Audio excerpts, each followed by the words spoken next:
नमस्कार दोस्तों, मैं वास्तुशास्त्री डॉक्टर सुमित्रा अग्रवाल बात करूंगी आज गंगा आरती की।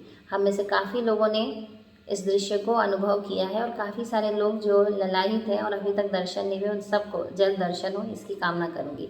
सबसे पहले बोलना चाहूँगी, जब हम गंगा आरती की बात करते हैं तो ये धार्मिक आस्थाएं तो इसके साथ जुड़ी हुई है।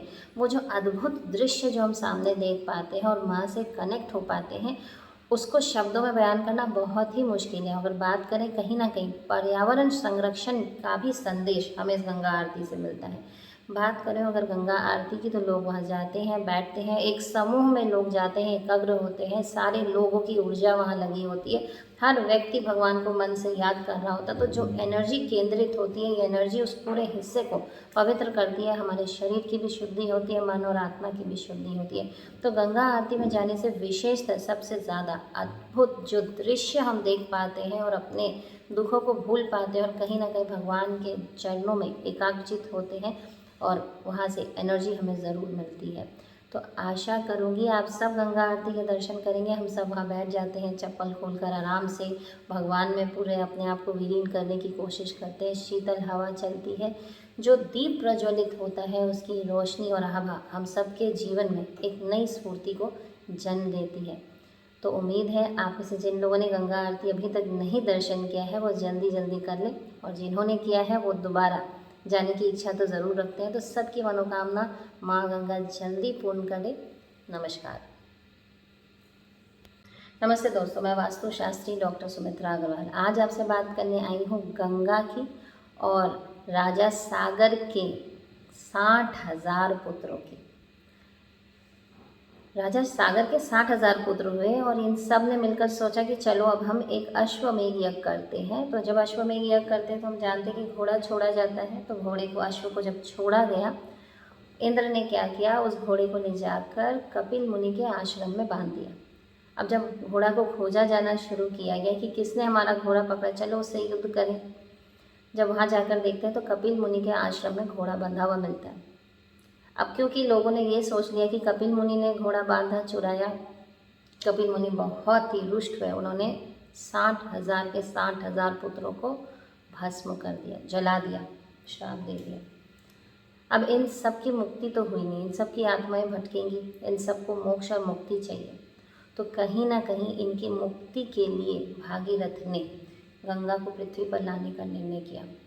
और लाने के लिए उन्होंने सबसे पहले तपस्या की। जब तपस्या की तो भगवान ब्रह्मा आए। उन्होंने बोला कि मैं गंगा को पृथ्वी पर भेज सकता हूँ, पृथ्वी पर गंगा जा सकती है, लेकिन गंगा का जो वेग है, जो प्रवाह है, ये आपकी पृथ्वी उसे नहीं मैनेज कर पाएगी।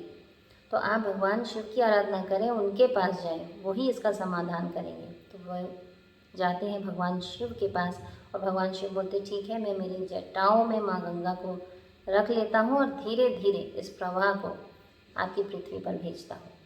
तो यहीं से पता चलता है कि भगवान शिव के जटाओं में गंगा क्यों आई, कैसे आई, और उनका प्रभाव या प्रवाह जब धीरे धीरे पृथ्वी पर होने लगा तो यहाँ पर जब गंगा पहुँची तो आज भी ये मान्यता है कि हम अपने जितने भी पूर्वज हैं या हमारे जितने भी लोग घर में, परिवार में, जो भी हिंदू धर्म से बिलोंग करते हैं, उनका जब देहांत होता है और जब उन्हें पंच तत्वों में विलीन किया जाता है, अग्नि को समर्पित किया जाता है, तो जो राख बचती है, इस राख को हम गंगा में प्रवाहित करते हैं, क्योंकि हम चाहते हैं कहीं ना कहीं उनका मोक्ष या मुक्ति हो और उन्हें, उनकी आत्मा को शांति मिले। तो ऐसे ही आप अपने सवाल भेजा करें और मैं आपके जवाब दिया करूँगी। नमस्कार। नमस्कार दोस्तों, मैं वास्तुशास्त्री डॉक्टर सुमित्रा अग्रवाल। आप में से कई लोगों का एक सवाल था कि आत्मा को अगर आप मोक्ष दिलाना चाहते हैं या मुक्ति दिलाना चाहते हैं तो क्या करें। तो हम सब जानते हैं कि जब व्यक्ति का देह अंत होता है, उसके बाद जब उनके पंच तत्वों में जब वो व्यक्ति विलीन हो जाता है जलाने के बाद, ये जो राख बचती है इसे हमें ले जाकर गंगा में प्रवाहित करना पड़ता है। पर सोचने की बात है, क्या हमेशा गंगा पृथ्वी पर थी? बिल्कुल नहीं। यहीं पर बात आती है भागीरथ की, जिन्होंने बहुत तपस्या की और तपस्या की क्योंकि वो चाहते थे कि उनके जितने भी पूर्वज हैं उन सबको मोक्ष मिले, उनकी आत्मा को शांति पहुँचे। तो उन्होंने बहुत तपस्या की और ब्रह्मा जी ने उनसे कहा कि ये तो तभी संभव है जब आपके पृथ्वी पर गंगा आ जाए। तो गंगा को तो मैं भेज सकता हूँ, लेकिन उनका वेग इतना ज़्यादा है कि आपकी पृथ्वी उसे नहीं मैनेज कर पाएगी। तो कहीं ना कहीं आपको शिव जी के पास जाना चाहिए। तो उन्होंने शिव जी से अनुरोध किया कि कैसे गंगा के प्रवाह को थोड़ा सा हल्का किया जा सकता है। तो शिव जी ने बोला कि ठीक है, मैं गंगा जी को अपने सर पर रख लेता हूँ और यहाँ से धीरे धीरे करके जब ये पृथ्वी पर जाएगी, तो क्योंकि तुम ही इसको ला रहे हो पृथ्वी पर, तो इसलिए इसका एक और नाम भागीरथी होगा। तो वहीं से भागीरथी यानी गंगा हमारी पृथ्वी पर आई। और आज तक ये नियम चला आ रहा है कि जब व्यक्ति का देहांत होता है तो अंत में उनके राख को हम जाकर गंगा में प्रवाहित करते हैं, उनकी आत्मा की शांति के लिए, मोक्ष और मुक्ति के लिए। नमस्कार।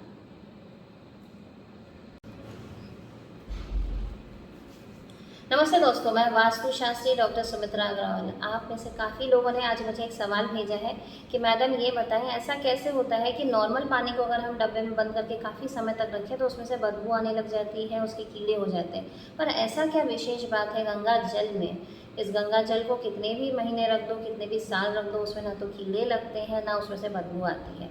तो मैं आपको बताऊं, क्योंकि मैं तो मेडिकल फील्ड से हूं, तो मैं अगर साइंटिफिक बात अगर करूं, हमारे से शास्त्रों में तो बताया ही गया है कि गंगा जल बहुत पवित्र है। अगर इसको साइंटिफिकली बताऊं तो बैक्टीरियोफाज, इसका कॉन्सेंट्रेशन बहुत हाई होता है हमारे गंगा जल में। ये एक टाइप का वायरस है जो जितने भी टाइप के बैक्टीरिया होते हैं उनको खा जाता है और उनको वहाँ से नष्ट कर देता है। तो जब बैक्टीरिया पानी में नहीं होगा तो वो पानी स्वच्छ और निर्मल काफ़ी लंबे समय तक रह सकता है। यही खास वजह है कि हमारा गंगा जल हमेशा पवित्र रहता है और हमें भी पवित्र रखने की क्षमता रखता है। अगर धार्मिक पक्षों की बात करें तो गंगा जल हमें अपने घर में रोज़ छींटना चाहिए।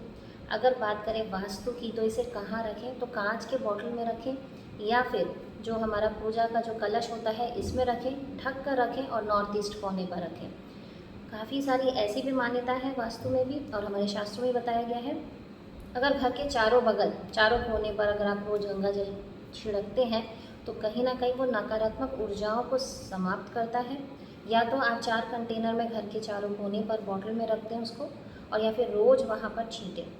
और जहाँ तक हम जानते हैं अभी हाल ही में ग्रहण गया है, तो ग्रहण में भी हम बोलते हैं पवित्रता और शुद्धता के लिए गंगा जल बहुत ही महत्वपूर्ण है। नमस्कार।